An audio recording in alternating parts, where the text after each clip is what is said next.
What's going on, guys? Welcome to another incredible YouTube video. In this video, we're going to be walking you through specific products that you want to sell based off the criteria that they follow, and other items that you don't want to actually sell, also based on the criteria that they follow. I'm going to break down product research for you, break down what items actually have potential, and how to actually realize an item has potential when you're looking at a whole lot of them, so you can actually market the best items that'll get you the best return, guys. So be sure to leave a like in the video as well, leave a comment down below, and watch the whole thing, and I'll see you at the end of the video.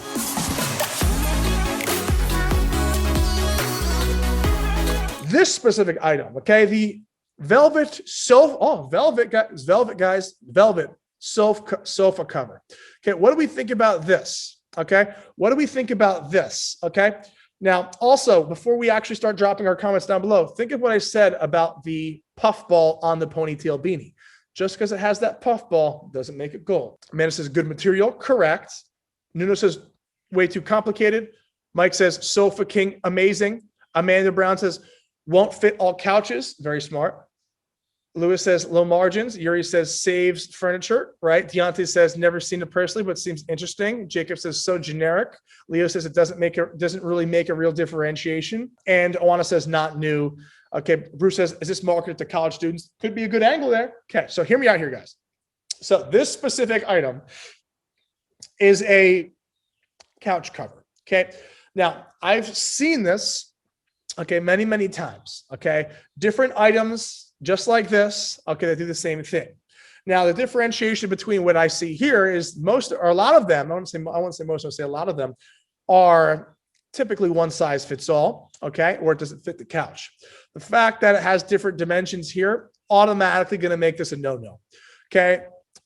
When people have to go ahead and spend extra time to go ahead and measure their couch before they buy off your impulse ad, that's when you know not a good impulse product.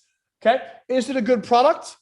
Yes, it is a good product. Is it a good material, velvet? Yes, it is good material. Okay, but let's go ahead and just be on the same page of who we're selling to here. Okay. If I know I'm going to go ahead and sell to a snowman, I'm not going to go ahead and sell a heat lamp. I'm going to sell snow. Okay. So here I know I'm selling to someone who is specifically, okay, already knowing they're going to make a mess of their couch or something, etc. Okay, they're not going to be sold on impulse here. They're not going to go ahead and measure their couch and then go back to the ad. This just, ultimately, at the end of the day, is not going to be something that we want to go ahead and sell generally, because there's too many different kind of angles that make sense. For example, like you said, could be for pets, could be for college students. Okay, but in reality, if someone has a pet and they know they're going to go ahead and need it, they're going to go to their local store and just buy one on the spot. They're not going to wait to get hit with an ad. If someone's going to college, their mom's not going to, hey, make sure you go on Facebook and get hit with an ad for your sofa right before you go to college. No, right? They're going to go ahead and buy in advance. Those are search intent types of items. Okay. With that being said, okay, I would say this item here definitely wouldn't pass the criteria because of the sizing specifications as well, of it not being one size fits all, which adds a whole nother kind of phase to the actual buying process. Okay. Nuno says a lot of returns, definitely, probably a crap load of returns, because I bet you it doesn't fit. I bet you half the people would order the wrong size, right? So that's one of the ways to go ahead and think about this, guys. Okay. Meanwhile, to the eye, it seems like it could be good. It protects your couch. It's velvet, higher perceived value material. But in reality, this item is not the proper intent, or is really not the proper intent that we're going for. We're going for impulse intent, not search intent here, guys. So we're definitely going to pass on this specific item. Okay. This one specifically, walk me through what you guys believe about this item. Okay. Seen it many times. Okay. And this is why I wanted to choose this item. And I think, Yuri, this was your specific item. I wanted to go ahead and choose this for exact reasonings to mention as to why this can and cannot be a good item. Okay. So this one I'm going to have two opinions on. Okay. My one opinion is going to be, if you're willing to spend a crap load on branding off the bat, okay, literally off the bat, as soon as you begin, okay, and have great actors and have lots of different copy and text written up for these actors to go through, right, and to show different ways that this works, this could be a good item, but it's going to take, more of an investment up front rather than not having to spend tons of investment up front for a different item. So meanwhile, this item can do well, okay, but because of the saturation and because there's so many specific other people who sell similar items, okay, this, okay, would specifically need to have much more marketing behind it, much more branding capabilities off the bat, have actors involved, okay, a whole remarketing scheme off the bat. This would have to be branded before you even sold a single unit, right? So for that specifically, we're going to want to probably pass on this because of those reasons, okay? If you're someone who wants to go directly into branding and just commit massively off the bat, it's a different story. But this is something that I would say we want to go ahead and pass on for those exact reasonings, okay? Because this item specifically is saturated, okay? And quite frankly, we need tons of money dumped into it to go ahead and showcase differentiation through the branding compared to the other competition in the marketplace, okay? That's the reasoning behind this. And not saying it's not a good product, definitely pretty solid product. You want to be clean, not have COVID on your toothbrush these days, okay? Obviously, I get the angle here, but it has to be branded very effectively for people to actually want to go forward and buy this, okay? This specific item, it blends your protein, right? Allows you to actually put it together in one nice smooth shake and allows you to bring the shake to the gym when you don't have to go ahead and just put it into a water bottle or anything. Right. So that's the mantra here. While it is a good item, and while everyone here who's into fitness at all probably has used one of these in their lifetime, right? Everyone's probably used one of these at least several times, right? That should probably indicate, oh, well, if everyone's used one, it's probably a good item.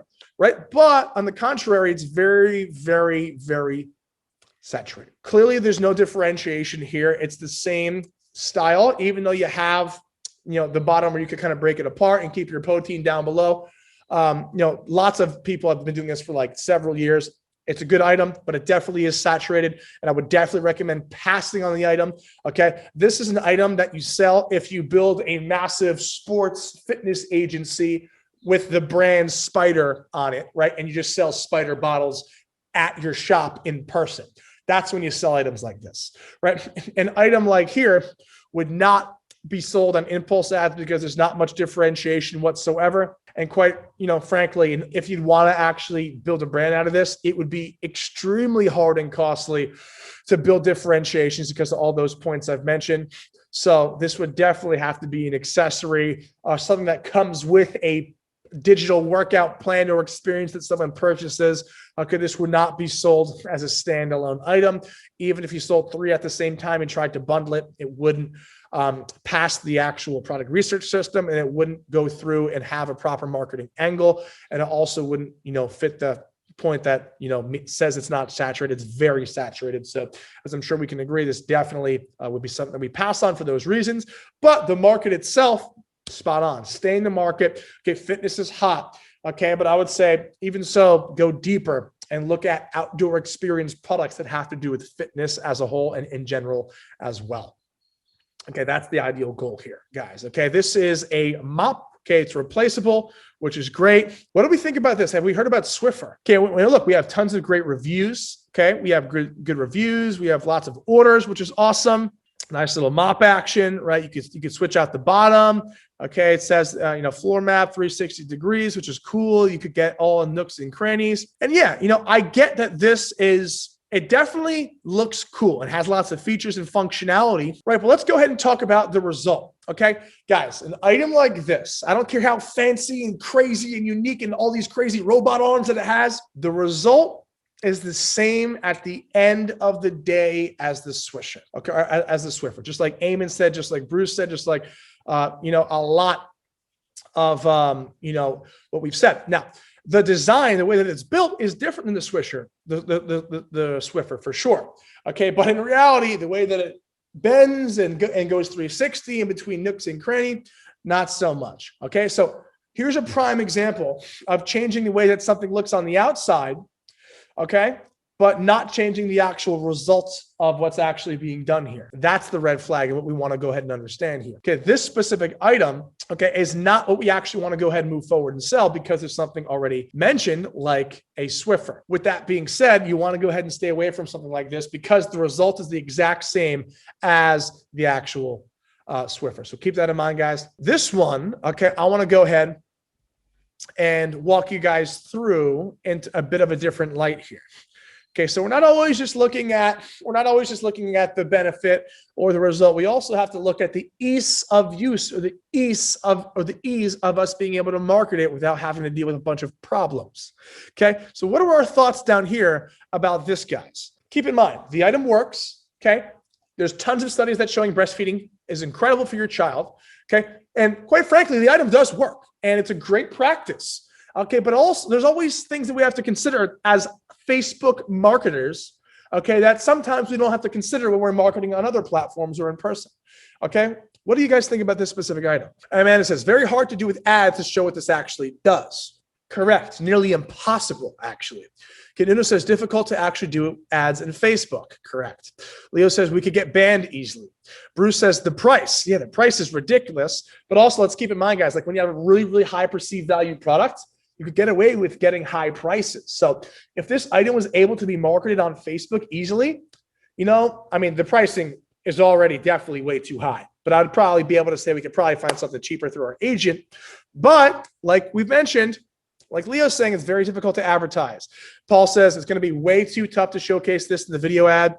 Okay, Milton says baby products also mega risky, and you also go against giants. People go at something sure and won't act on impulse for babies, right? And if you do good with marketing, you could still sell baby products here. I've used to sell lots of baby products, but my marketing was very good, and the video ads are very good, just like ours will be. Okay, and it also wasn't breast pumps that are a bit harder to sell. Okay, so this one we're going to have to stay away from for those specific reasons alone. And you know, one of the main points as well is, let's keep in mind, guys, this does work. This is a proven item that does help the development of the child. So there is research and development. Okay, there is articles to help you go ahead and prove your points. There are stats you can use. Okay, the item does work. It is enticing. It's emotional and logical. Guys, it almost hits every single point, guys. Every single one. But it's not worth almost getting your entire account and BM put down by Facebook. Okay, it's not worth it. There's other items out that you can market. So unfortunately, I would pass on this for those reasons, just because I don't like dealing with Facebook negligence or anything. So keep that in mind, guys. While it does meet the criteria, and it may suck to say, let's put this to the side, sometimes it's just the best to do so. Ladies and gents, hopefully you enjoyed this incredible product audit walkthrough. Let me know down below if you guys love these product audits. Please do leave a comment letting us know if you love them. I want to do a lot more of these for y'all, and maybe even do some live where you guys can give us products that you want us to audit live for you as well. So leave a like on the video as well, guys. Hopefully you enjoyed. Comment down below, and we'll see you in the next video, guys.